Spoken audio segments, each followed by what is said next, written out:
You want to play a little game of what if? Let's stack these papers. Let's play a game of what if. What if, for example, here's the way it works. What if LSU makes the college football playoff this year? That comes from our buddy Ghost. What happens if they make the playoff? It's not the wildest of predictions. I think what would happen first off is Brian Kelly starts to see a lot of history rewritten about him.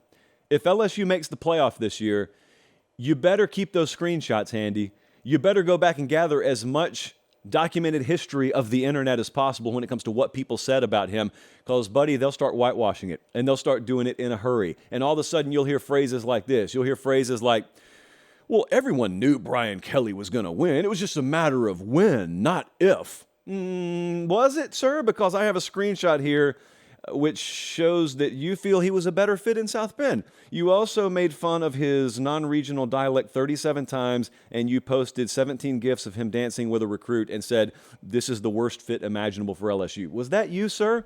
No, I deleted those.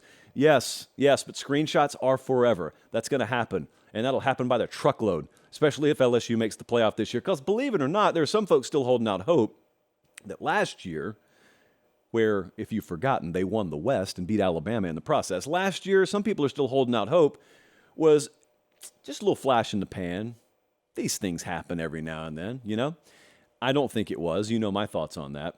But what does it do to Alabama? Since we're playing the what-if game, if this team's in the playoff, what does it do to Alabama? In 2019, for example, LSU was in the playoff and won the title at the expense of Bama. They had to go through them, in Tuscaloosa, no less.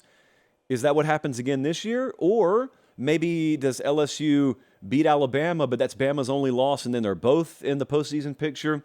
That would have to be answered. Also, do we have another Tier 1 team at the head table of college football if LSU goes to the playoff this year? You got to think so. Now, I think the follow-up, if you go right back to the question I just asked, could be, well, yeah, if LSU elevates, does it come at the expense of someone? And whomst might that someone be? And also, you know what else would happen if LSU makes the playoff? That would just be, I think this is worthy of a paper pop, that would be Brian Kelly's 7th straight double-digit win season. You heard me right, kids. He didn't take a break. He didn't say, I'll be back next year. 7 straight double-digit win seasons. So if LSU makes the playoff, obviously a really big deal for like 15 different reasons. Next up, Jared wants to know what happens if Pitt wins the ACC for the second time in 3 years. Jared, I'm glad that you added that on the end. Really good Phil Collins song I played for Jesse today called Do You Remember? Heartbreaking. Do you remember what happened in 2021? Got a lot of diehards in our audience. Does anyone off the top of their head recall the ACC championship game matchup? How many of you have found time to watch the replay of Pitt versus Wake Forest 2021 recently? Answer, not too many. And if you have, good on you, because I'm in the former camp. I haven't watched this game. 45-21. Pat Narduzzi and company, they won that game. They won the ACC title. We're asking now what happens if they do it again this year? Well, their over-under win total is 7. They got plus 2,000 odds to win the ACC championship. I'm thinking to myself, what would the reaction of the nation be? Of course, on a program like this, we would give Pitt their due. Because that's what we're known for. If you don't believe us, ask our friends on Reddit. But I don't think that would be the case elsewhere. I think elsewhere, friends, it saddens me to say, but I think elsewhere, the conversation would be about what Clemson didn't do, what Florida State didn't do, and just the most of a bunch of least desirable options happen to be Pitt. They can be hateful like that out there. Again, that's why we don't traffic in such things. But I think that's what it would be about. Now, I will tell you from a Pat Narduzzi standpoint, think about how that would validate his take on the portal. If you don't know what I'm talking about there, remember this time last year, kind of around this time last year, Jordan Addison had won the Biletnikoff, and so he leaves. He goes to USC. Pat Narduzzi cries tampering. Who knows? Maybe he was right. But the point is, he didn't stop. So Pat Narduzzi kept speaking out. And this past spring and a few months ago, whenever that was, he was doing an interview And he said, you know what? People got mad at me because I kept claiming tampering, and I was specific, and I was alleging that Lincoln Riley and his staff tampered to get Jordan Addison. Everyone got mad, but guess what? Nobody came after any of our players this cycle because they were too afraid they would get called out. And I came on this show, and I waved the old Pat Narduzzi flag. I was proud of him, happy for him.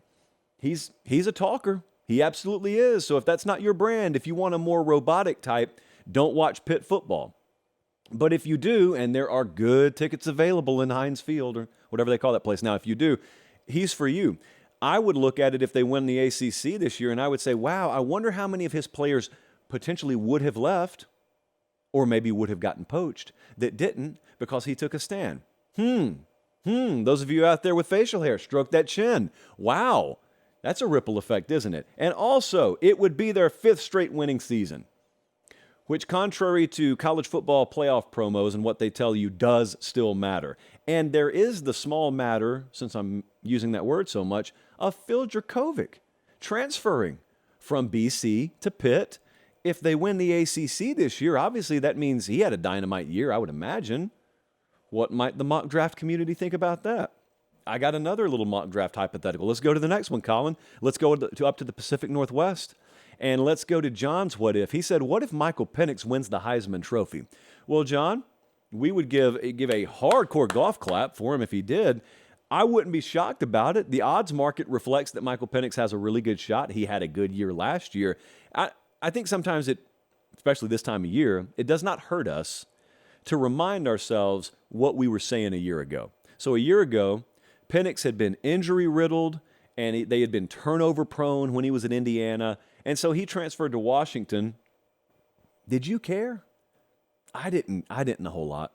I didn't circle him and say that's going to be the difference maker on the West Coast. Well, he was one because he didn't get hurt and he didn't turn the ball over a whole lot. And they were phenomenal last year. And so this year, as a result of that, he's on a lot of people's radars.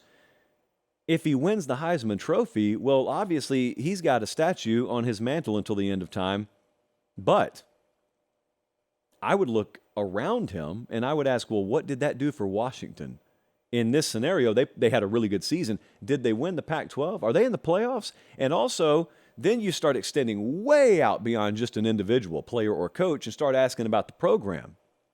What do we know about the future of Washington football by that point? And I'm asking you that question because I think Kalen DeBoer's stock is already rising as a head coach. If he's got a Heisman Trophy winning quarterback out there, if they improve that pass defense any, which was 100th in yards per game allowed last year, if they had that green arrow pointing up on all aspects of the program and he wins over 9.5 or 10 games, which is their total right now, if he does all that, he is going to be an extremely scorching hot commodity in the head coaching market. And the reason I'm asking about Washington is because that's a really good place to coach. But if it looks like they're going to be tied to the Pac-12 for the foreseeable future, it's far less a desirable place to be. So we fast forward to December or January when this would be happening, and have we seen any headline from the Big Ten? Have we heard any rumblings? Has Dennis Dodd broken a story on CBSSports.com that indicates Washington may be headed elsewhere? Well, if that's the case, then maybe he sticks it out there. If it's not the case, maybe half a dozen jobs come open that look better than the one he has. That Heisman Trophy win by his quarterback could impact the market in more ways than one. And the last what if on the docket tonight comes from Jeremy, and he said, what if Texas and Oklahoma both miss out on the Big 12 title game? And Jeremy forgot to put the word again on the end, but I am adding again. What if Texas and OU miss out on this game again? Number 1 in odds and number 2 in odds. Again, just like last year. But they both missed out. You remember that. Texas did get a 49-zip win over Oklahoma, but it didn't matter at the end of the day because neither of them made the conference title game. I've said 2 times in the show already, and I'll do it again because Texas needs to hear it. You hadn't made the conference title game since 2009. This would make it, I think, 3 years since OU has been there. What's the context here? So we're playing the what-if game. Well, what's the context? Did a Kansas State and a TCU blow up? Did the entire conference collectively cannibalize itself, and you just had a bunch of scrap metal out there, and you chose a couple of 3-loss teams to play in Dallas, and it was an afterthought of a game? Did multiple teams grab the reins? Because Texas, They made the Big 12 title game in 2018. I keep saying that. They haven't won it since 2009. I hope I'll be forgiven for that. I don't deserve to be forgiven for that. So go ahead and give it to me, immunity. But if this happens, they're out the door. It does not matter if they go 0-12 or 12-0 this year. They're out the door to the SEC right after they turn the lights off on the season. So did we have a situation where a Texas Tech just grabbed the reins, or Kansas State continues to have their hands on the reins? And what I'm asking is, once those two head out the door, has one or multiples of these teams entrenched themselves as much more than just the best of a bunch of mediocrity? Because that's how the country's going to default, by the way. Whether you deserve that or not, the rest of the country's going to look at those two big dogs walk out the door, and they're going to say, all right, why should I take the Big 12 seriously? Well, maybe they don't say that. Because in this scenario, maybe someone flexed out there. Maybe a couple of teams flexed out there enough where they're not talking like that. So is there a TCU-esque run? Another Kansas State? Is there one of those in Lubbock or Baylor? Might we in Ames, Iowa? Might we go on a little cyclonic run of our own to the Big 12 championship game? Because we deserve it, I'll tell you that. Fun game of What If tonight.